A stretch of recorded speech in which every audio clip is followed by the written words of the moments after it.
اعوذ باللہ من الشیطان الرجیم بسم اللہ الرحمن الرحیم الحمد للہ رب العالمین الصلاۃ والسلام علی سید الانبیاء والمرسلین وعلی آلہ وصحبہ اجمعین۔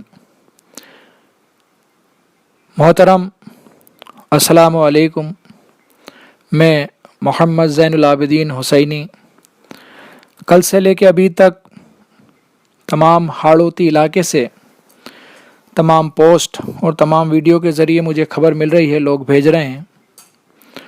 ان تمام چیزوں میں دو چیزوں پہ میں نے بہت زیادہ غور کیا اور بحکم مولا علی علیہ الصلاۃ والسلام یہ ارادہ کیا کہ آپ لوگوں تک میں حق کو پہنچا دوں، اور ضروری بھی ہے کہ اگر اللہ کسی کو علم عطا کرے تو وہ لوگوں تک حق پہنچائے۔ دو ویڈیوز جن پہ میں نے سب سے زیادہ غور کیا، ایک دعوت اسلامی کے امیر مولانا الیاس ستاری کی اور دوسری نورانی میاں کی۔ حق کا مطلب یہ ہے کہ میں حق جو پہنچا دوں آپ تک، کہ نہ تو ہمیں رفض پسند ہے، وہ رفض جس میں سابقون اول سیدنا ابو بکر صدیق رضی اللہ تعالیٰ عنہ، سیدنا عمر رضی اللہ تعالیٰ عنہ، سیدنا عثمان غنی اور تمام عشرہ مبشرہ اور تمام اصحاب جو بدری ہیں، احدی ہیں، اور تمام امہات مومنین سیدہ عائشہ صدیقہ سلام اللہ علیہ، ان کی تعظیم ہم پر فرض ہے۔ اور وہ رفض مجھے پسند نہیں جس میں ان کی توہین کی جائے، اور مجھے وہ ناسبیت بھی پسند نہیں جو آج کل اہل سنت میں گھس کر لوگ معاذ اللہ بنو امیہ کی پیروکاری کرتے ہیں۔ وہ ناسبیت ہے، اہل سنت نہیں۔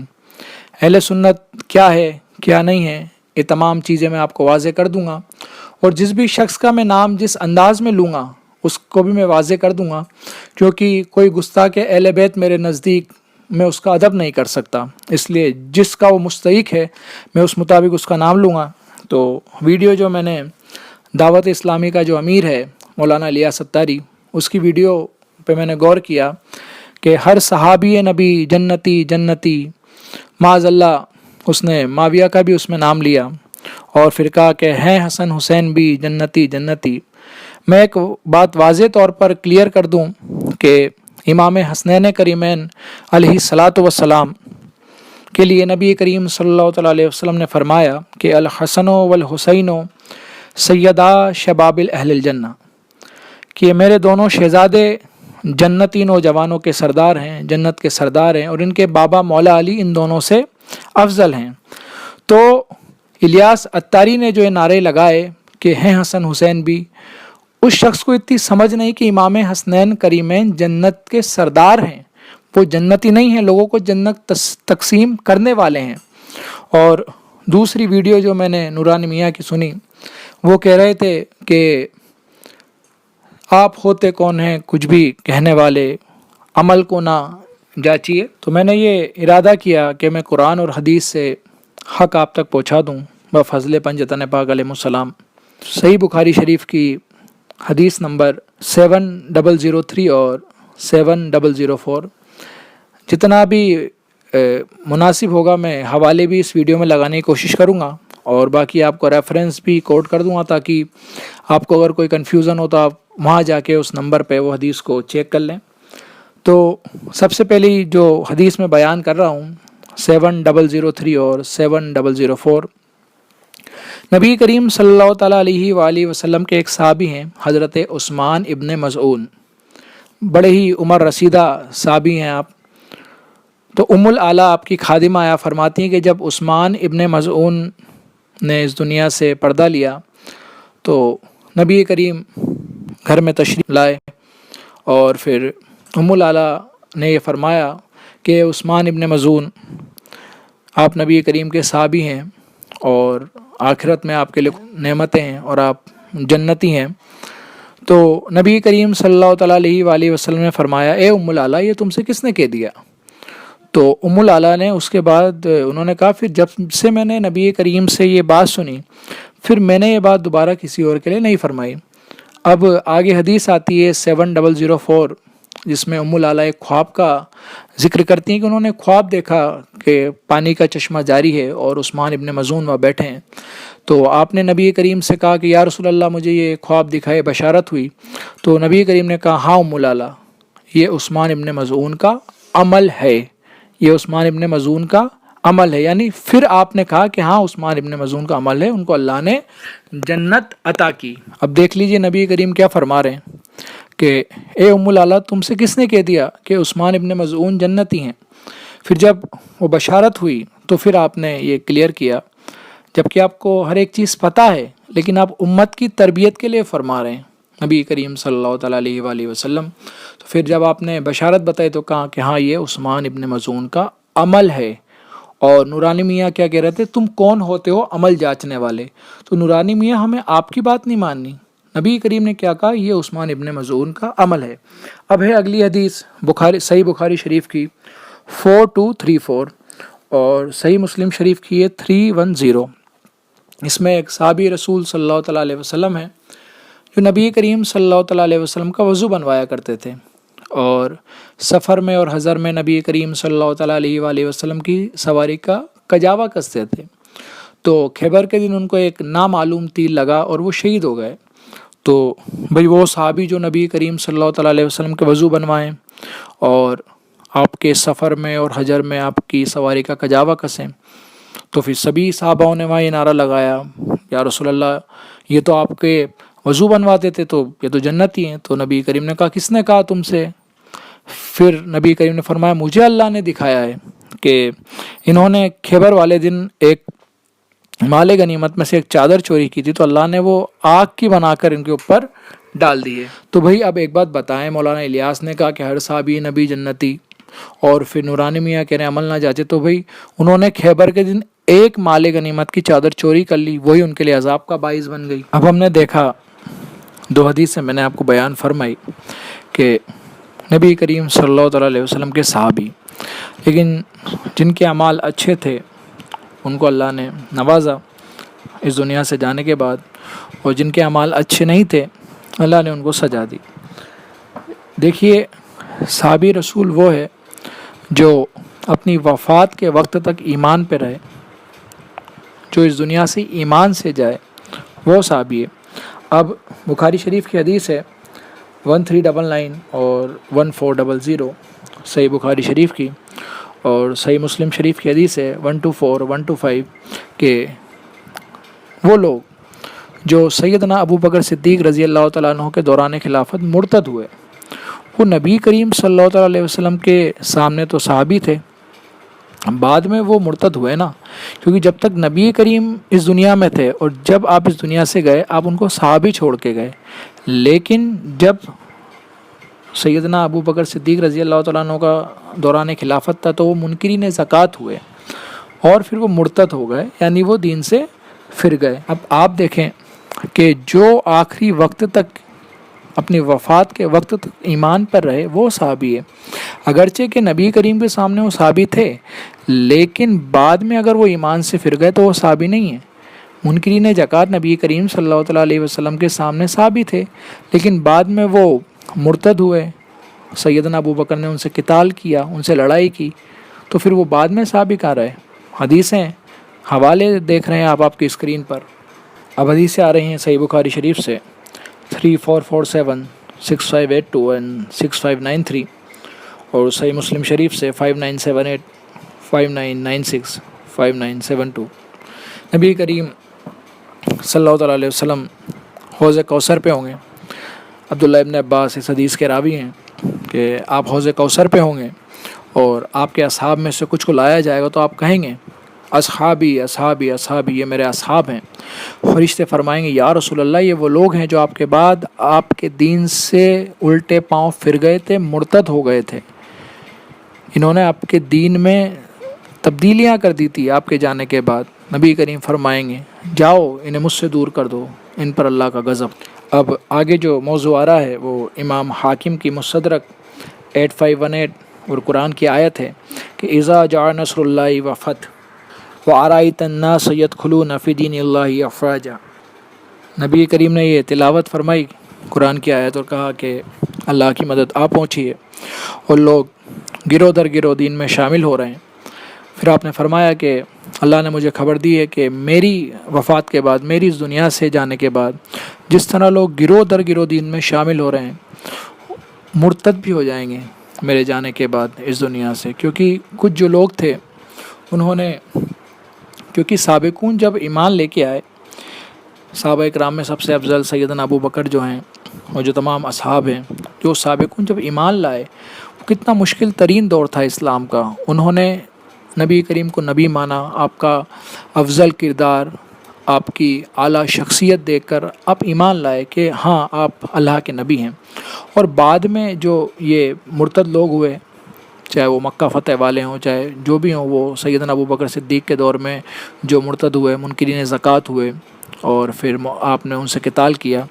تو یہ لوگ جب ایمان لائے، قرآن کی آیت ہے اور نبی کریم نے فرمایا کہ میرے بعد مرتد ہو جائیں گے، تو ان لوگوں نے اس لیے اسلام قبول نہیں کیا کہ نبی کریم اللہ کے نبی ہیں، آپ کا ایک افضل کردار ہے، آپ افضل ترین شخصیت ہیں پوری کائنات میں. آپ نے، ان لوگوں نے صرف اس لیے اسلام قبول کیا، اسلام کا غلبہ ہو چکا تھا. نبی کریم کو بطور سردار انہیں مانا، ایک بطور نبی انہوں نے نہیں مانا، تبھی تو بعد میں مرتد ہو گئے. اگر وہ نبی کریم کو نبی مانتے تو پھر وہ بعد میں دین سے کیوں الٹے پاؤں پھر جاتے ہیں، کیوں مرتد ہوتے. اب مسلم شریف کی وہ حدیث آ رہی ہے جس کا مفہوم ہے کہ جو لوگ میرے اصحاب کی طرف منسوب ہے ان میں 12 منافق ہیں. کہ حضرت حذیفہ بن یمان اس حدیث کے راوی ہیں، آپ فرماتے ہیں کہ مجھ سے نبی کریم صلی اللہ تعالیٰ علیہ وسلم نے فرمایا کہ جو لوگ میرے اصحاب کی طرف منسوب ہیں ان میں 12 منافق ہیں، ان میں سے 8 جنت میں داخل نہیں ہوں گے حتیٰ کہ اونٹ سوئی کے ناکے میں داخل ہو جائے، اور ان میں سے 8 کو دبیلا پھوڑا ہوگا. اب ایک بات بتائیں کہ نبی کریم نے کیا فرما دیا اس حدیث میں کہ میرے اصحاب کی طرف منسوب 12 لوگ کون ہیں؟ منافق، جس میں سے 8 ایسے ہیں جن کو دبیلا پھوڑا ہوگا اور وہ جنت میں داخل نہ ہو سکیں گے حتیٰ کہ جب تک جو اونٹ ہے، مطلب سوئی کے ناکے میں سے اونٹ کا نکلنا اٹ از امپاسبل، وہ پاسبل نہیں ہے، تو ویسے ان صحابہ کا جنت میں جانا پاسبل نہیں ہے.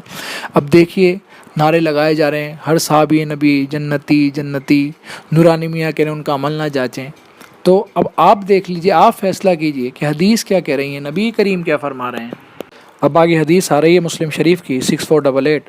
حضرت ابو سعید رضی اللہ تعالیٰ عنہ روایت فرماتے ہیں کہ ایک دن جناب خالد بن ولید اور حضرت عبد الرحمن ابن عوف کے بیچ کسی بات کو لے کر کہا سنی ہو گئی.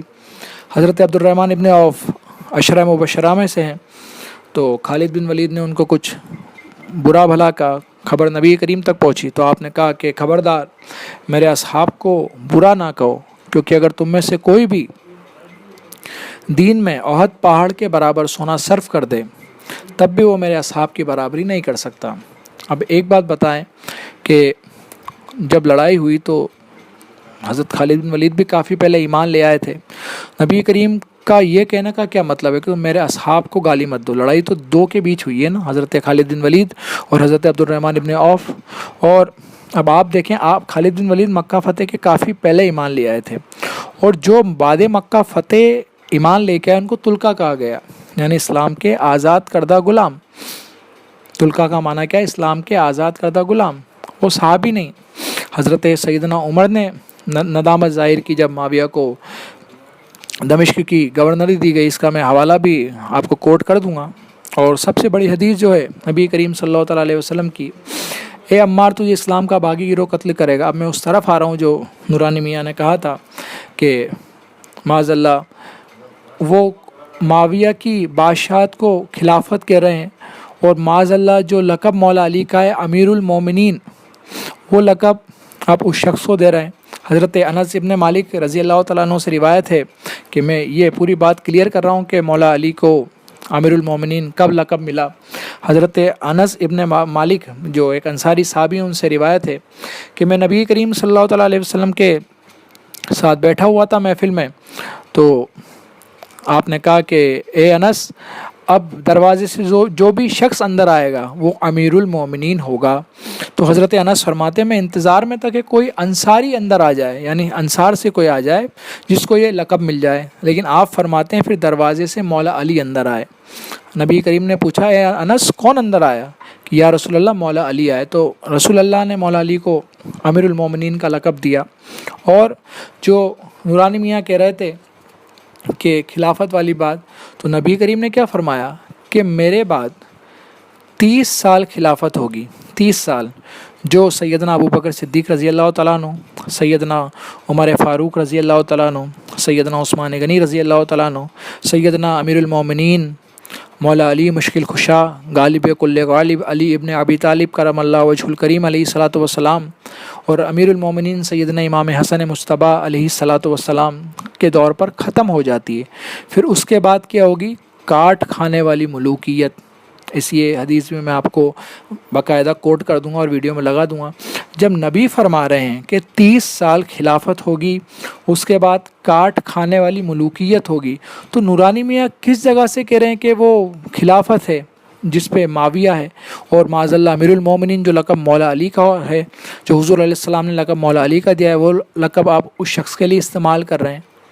تو آپ کیا کر رہے ہیں؟ اور میں اب آ رہا ہوں صفین کی طرف۔ اب آپ کہہ رہے تھے کہ ہم کون ہوتے ہیں جو کچھ بھی کہہ دیں۔ دیکھیے نبی کریم نے جو فرمایا کہ علی یا اللہ تعالیٰ حق کو علی کے پیچھے چلا، یعنی حق مولا علی کا غلام ہے، مولا جدھر ہوں گے ادھر حق ہوگا۔ اب رہی بہت سے کہتے ہیں کہ جمل کی بات نہیں کرتے، تو دیکھیے جمل اتنا بڑا میٹر ہے جس میں ام المومنین سیدہ عائشہ صدیقہ سلام اللہ علیہ ہیں، حضرت طلحہ ہیں، حضرت زبیر ہیں جو عشرہ مبشرہ سے ہیں۔ مولا علی نے بھی جنگ جمل لڑی، لیکن اس میں موجود کسی بھی شخص کے خلاف کوئی بات نہیں گئی۔ لیکن ایک حدیث میں آپ کو بتا دوں مصنف ابن ابی شیبہ کی، کہ مولا نے معاویہ کے خلاف کنت پڑھا۔ جمل میں جو بھی شامل تھے، مولا نے آپ کے لیے تو کچھ نہیں کہا نا، اور سیدہ عائشہ صدیقہ سلام اللہ علیہ کو آپ بعد میں کتنا آپ کو اس چیز کا افسوس ہوا۔ اب تو جمل ایک بہت بڑا میٹر ہے، جہاں ام المومنین ہیں، حضرت طلحہ ہیں، حضرت زبیر ہیں جو عشرہ مبشرہ میں سے ہیں۔ لیکن آپ آ جائیے صفین پہ، جو آپ کہہ رہے ہیں کہ صفین ان کا میٹر ہے، ہم بول نہیں سکتے، تو مولا نے بھی تو کنت پڑھا نا، اور مصنف ابن ابی شیبہ نے اس حدیث کو اپنی کتاب میں نقل کیا۔ مصنف ابن ابی شیبہ کون ہیں؟ امام بخاری کے بھی دادا استاد ہیں مصنف ابن ابی شیبہ، انہوں نے اس کو نقل کیا ہے باقاعدہ، میں اس حدیث کو کوٹ کر دوں گا اپنی ویڈیو میں۔ اور پھر نبی کریم کی سب سے بڑی حدیث، اے عمار تجھے اسلام کا باغی گروہ قتل کرے گا۔ کون ہے حضرت عمار ابن یاسر؟ حضرت عمار ابن یاسر سابقون ہیں، یعنی اولین ایمان لانے والے۔ آپ کی ماں حضرت سمیہ اسلام کی پہلی شہیدہ ہیں۔ آپ فرماتے ہیں حدیث میں باقاعدہ کوٹ کر دوں گا کہ نبی کریم صلی اللہ تعالیٰ علیہ وسلم نے جب مسجد نبوی کا کام چل رہا تھا تو حضرت عمار ابن یاسر ہم سب ایک ایک اینٹ اٹھا کے لاتے، حضرت ابو سعید فرماتے ہیں، اور حضرت عمار ابن یاسر 2 اینٹ لے آتے، تو نبی کریم نے آپ کے سر پر ہاتھ پھیرتے ہوئے کہا، اے ابن سمیہ تجھے اسلام کا باغی گروہ قتل کرے گا، تو انہیں جنت کی طرف بلائے گا اور وہ تجھے جہنم کی طرف کھینچیں گے۔ تو نبی کریم کی زبان سے معاویہ اور اس کا گروہ کون ہے؟ جہنمی گروہ ہے، اسلام کا باغی گروہ ہے۔ تمام جو امام شافعی ہوں، امام اعظم ابو حنیفہ ہو، تمام کا یہ عقیدہ رہا کہ جو معاویہ ہے وہ اسلام کا باغی ہے۔ امام اعظم نے تو یہ تک کہا کہ اگر وہ اس دور میں ہوتے تو مولا علی کی جنگ صفین میں اگر ہوتے امام اعظم ابو حنیفہ، تو مولا علی کی جانب سے لڑتے معاویہ کے خلاف۔ تو اہل سنت کے امام کا یہ عقیدہ ہو، تو آج وہ کون سا اہل سنت ہے جو اپنا عقیدہ الگ بنایا ہوا ہے؟ مولانا الیاس اتاری کیا کر رہے ہیں اسٹیج پہ کھڑے ہو کر؟ کیا نعرے لگا رہے ہیں؟ اور نورانی میں کیا کر رہے ہیں؟ آپ بالکل ہی قرآن اور حدیث کے الٹ بات کر رہے ہیں۔ اہل سنت کا عقیدہ تو یہ ہے کہ امام اعظم کہیں کہ اگر میں اس دور میں ہوتا تو معاویہ کے خلاف مولا علی کے ساتھ ہوتا اور معاویہ کے خلاف جنگ لڑتا۔ امام نسائی، جو سنن نسائی ہے سیاہ ستہ میں سے ایک معتبر کتاب، وہ یہ فرماتے ہیں کہ جب میں دمشق میں داخل ہوا تو میں نے کافی الگ ماحول دیکھا وہاں پہ، تو میں نے خصائص علی پیش کی، تو لوگوں نے کہا کہ آپ مولا علی کے خصائص بیان کرتے ہیں، معاویہ کے لیے بھی کچھ ہے؟ تو آپ نے کہا سوائے اس بددعا کے جو نبی کریم نے کہا اس کا پیٹ کبھی نہ بھرے، اس کا پیٹ کبھی نہ بھرے، اس کے سوا کچھ نہیں اس کے لیے اسلام میں۔ اور آپ کر رہے ہیں بات صلح کی، تو صلح کن شرطوں پہ ہوئی؟ پھر آپ صلح حدیبیہ کو کہاں لے کے جائیں گے؟ نبی کریم صلی اللہ تعالیٰ علیہ وسلم نے مشرکین مکہ سے جو صلح حدیبیہ کی، تو اس کا مطلب کیا مشرک اچھے ہو گئے؟ اور جو مولا نے صلح کی تو اس کی ایک کنڈیشن تھی، آپ وہ پورا باب پڑھیں کیوں ہوئی صلح، اور کیا صلح کی شرطیں پوری کی گئیں؟ کیا وہ جو صلح ہوئی اس کی شرطیں پوری کی گئیں؟ اگر شرطیں پوری ہو جاتی تو کیا حضرت حجر بن عادی کو قتل کیا جاتا اور تمام احکامات بدلے جاتے؟ کیا یزید ولی عہد مقرر ہوتا؟ جو بات چل رہی ہے احکامات بدلنے کی، تو شرطیں تو کہیں تھی، لیکن وہ شرطیں مکمل ہوتی تبھی تو وہ صلح مکمل ہوتی، تو صلح مکمل کہاں رہی؟ اب دیکھیے کہ امام حاکم نے اپنی مستدرک میں 5972 سے لے کے 5984 تک یہ پوری 13 حدیث ہیں جس میں بیان ہے کہ حضرت حجر بن عادی کو کیوں قتل کیا گیا۔ معاویہ کے دور میں معاذ اللہ ممبروں سے مولا علی پہ شب و شتم کیا جاتا تھا، ان کو برا بھلا کہا جاتا تھا۔ انہوں نے ٹوکا حجر بن عادی نے تو ان کو سزا دی گئی، ان کو قتل کر دیا گیا، ان کو پکڑا۔ جب ان کو پکڑا گیا، زنجیروں میں قید کیا گیا، تو حضرت حجر بن عادی سے کہا کہ تم مولا علی پہ لعنت کرو، ہم تمہیں چھوڑ دیں گے۔ انہوں نے کہا کہ زندگی بھر میں مولا سے محبت کرتا رہا، اب آخری وقت میں کیوں مولا کی شان میں گستاخی کروں، یا آخری وقت زندگی بچانے کے لیے کیوں میں مولا پہ معاذ اللہ کچھ برا بھلا کہوں؟ تو آپ نے کہا مجھے وقت دو 2 رکعت نفل پڑھنے کا۔ تو بڑی جلدی میں آپ نے نماز مکمل کی اور کہا کہ میں نے کبھی اتنی جلدی نماز مکمل نہیں کی ہے، میں صرف آج جلدی نماز اس لیے پڑھ رہا ہوں کہ تمہیں یوں نہ لگے کہ میں موت کو لیٹ کر رہا ہوں، اور کہا کہ مجھے انہی زنجیروں اور خون آلود کپڑوں کے ساتھ قبروں میں دفنانا تاکہ میں پلصرات پہ معاویہ کا گریبان پکڑوں گا۔ اب دیکھیے معاویہ شراب بھی پیتا تھا، نبی کریم کے احکامات کو بھی بدلتا تھا، معاذ اللہ مولا علی پہ شب و شتم کرتا تھا، برا بھلا کہتا تھا، یزید کو اپنا ولی عہد بنایا، حضرت حجر بن عادی کا قتل کیا۔ تو کیا اتنے گناہ کرنے کے بعد میں نے پہلے بھی حدیثیں بتائیں کہ جو اصحاب مکہ فتح کے کافی پہلے ایمان لائے تھے ان کو عذاب ہوا ان کے برے عمل کے لیے، تو جب یہ شخص نے اتنے برے عمل کیے تو پھر یہ کیسے جنتی؟ یا آپ اس شخص کا بڑا خاموشی تھا، مطلب یہ معاملہ لوگ ذکر نہیں کرتے تھے اس شخص کا، لیکن نورانی میاں اسٹیج پہ بیٹھ کے ذکر کر رہے ہیں۔ معاذ اللہ 30 سال خلافت کے تھے، آپ خلافت راشدہ میں ان کو گھسا رہے ہیں، جبکہ نبی کریم نے جو کہا کہ 30 سال خلافت راشدہ ہوگی جو سیدنا ابو بکر سے لے کے مولا حسن تک مکمل ہو جاتی، اس کے بعد کاٹ کھانے والی ملوکیت ہوگی، اور جو لقب مولا علی کا ہے آپ وہ لقب اس شخص کو دے رہے ہیں۔ تو ہم کس طرف لے جا رہے ہیں آج امت کو؟ اب دیکھیے جتنی باتیں میں نے آپ کو بتانی تھی قرآن سے حدیث سے بتا دی، اور کیا صحیح ہے کیا غلط ہے آپ جان ہی چکے ہوں گے اتنی لمبی ویڈیو دیکھنے کے بعد۔ اب فیصلہ آپ کو کرنا ہے کہ آپ کو نبی آل نبی کی ماننی ہے یا آج کے فرضی مولوی اور فرضی پیروں کی ماننی ہے، فیصلہ آپ کے اوپر ہے۔ دیکھیے میدان محشر میں آپ کی اور ہماری سبھی کی بخشش نبی اور آل نبی ہی کریں گے، ان کی محبت ہی کام آئے گی، نبی کریم کی، ان کی آل کی، جو تمام صحابہ اکرام ہیں، سابقون اول ہیں، خلفائے راشدین ہیں، ان کی تعظیم۔ یہ عقیدہ ہے ہماری اہل سنت کا کہ نبی کریم صلی اللہ تعالیٰ علیہ وسلم اور ان کی آل سے بے انتہا محبت کرنا، اور تمام امہات مومنین اور صحابہ اکرام خلفائے راشدین کی تعظیم کرنا، ادب کرنا۔ آپ کو میں نے اہل سنت کا حقیقی اور ریئل جو عقیدہ ہے وہ بتا دیا، اور اہل سنت میں جو ناسبیت چھپی ہوئی تھی اس کو ایکسٹریکٹ کر دیا، اس کو باہر نکال دیا۔ اب آپ جان ہی چکے ہوں گے کہ اہل سنت کیا ہے اور ناسبیت کیا ہے۔ میں نے اس ویڈیو میں ناسبیت کو اہل سنت سے الگ کر دیا اور حقیقی اہل سنت آپ کے سامنے پیش کر دی۔ السلام